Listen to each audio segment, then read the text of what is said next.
Welcome to the Eric T conversation. I'm Eric T. Well, today we're not going to have an observation. We're going to go right into a conversation because it's pretty important. The congressional spending bill that they're proposing has 1,500 pages, and they're not reading it. Okay, this is what they do. They pass it to their staff members, and they give it to this person, that person, that person. That staff member reads the section they're given. They come back to the congressional member, and they brief them on what's in the bill. So the congressional member can go to the House and say, you know what, I read the bill, and this is what I'm voting on. Wrong. They don't read it. If 90% of them actually read the bill, they don't understand why we're so pissed off about the spending that our government is handling. So it's 1,500 pages. No one's reading it. But you know who read it? Vivek Ramaswamy. You know, him and Elon Musk are in charge of the Department of Government Efficiency, DOGE. There are a couple of highlights on it that you should be aware of. Number one, it does provide disaster relief for the farmers and for the hurricane victims. That's great. They need money because this administration has swept them under the rug and kind of forgot about them. So that's great. But what it also does, it gives Congress a 40% pay raise increase. I don't know about you, but when you work at a job and you don't do a very good job at it, you don't get a raise. I don't care if it's a cost of living or not. You don't get a raise, especially Congress. They make $174,000 a year right now. They make more than 90% of the United States. That's what they make, $174,000. They want a 40% pay increase to $243,600 a year. They also want to increase their health benefits, which healthcare, which is probably better than anybody else's in America's. That's what they want. They also want to vote on giving the Washington Commanders their own stadium again so they can start playing back in Washington, D.C. That's not my problem, and that's not your problem. That's Washington Commanders' problem, and they need to solve that on their own. Not look for a handout from the United States government. That's got to go. Also, they're worried about renewing the Global Engagement Center. Now, what the Global Engagement Center is to filter out disinformation from foreign adversaries and foreign governments. That's just another way of blocking free speech. Now, if you like Elon Musk and you like X, you don't like censoring freedom of speech. And that's what that government agency wants. So they're trying to renew that government agency. That needs to go. So those are the things that are in the bill that I highlight that you need to be aware of. There's a bunch more pork in there as well.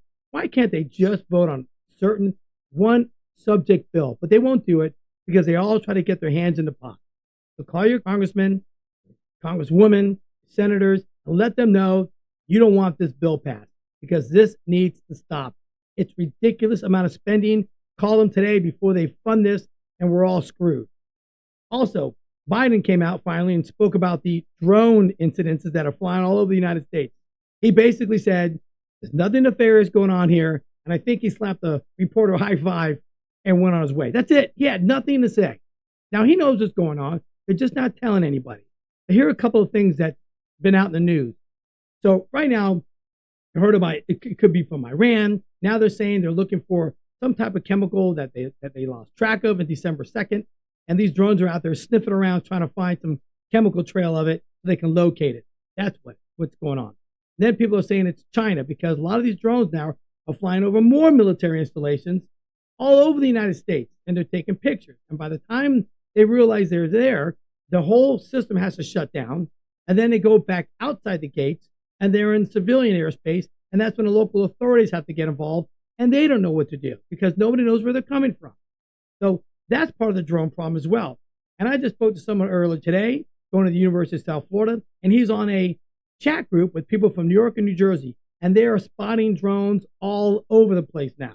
It's becoming a serious, serious issue. And these aren't 5 to 10 drones. These are hundreds of drones flying over our airspace, flying over our military installations, doing whatever it is they're doing. Now, we need answers, and we need to start holding them accountable and start finding out where these things are flying from, what they're surveilling, and what their purpose is. Because the government knows, they're just not telling you. Something else that's in the news that people really aren't talking about, but it's out there. In about 12 days, Pornhub is going to start asking for you to upload your photo ID to verify your age to access their site. Now, that's all well and good. Nobody wants children to access the site. I don't have a problem with it. It was a bill, I believe, that was put in by Republicans, and it was passed, and now this is going to happen. Now, how do you feel about uploading your ID onto a site like that? This isn't a crypto exchange. This isn't a bank account.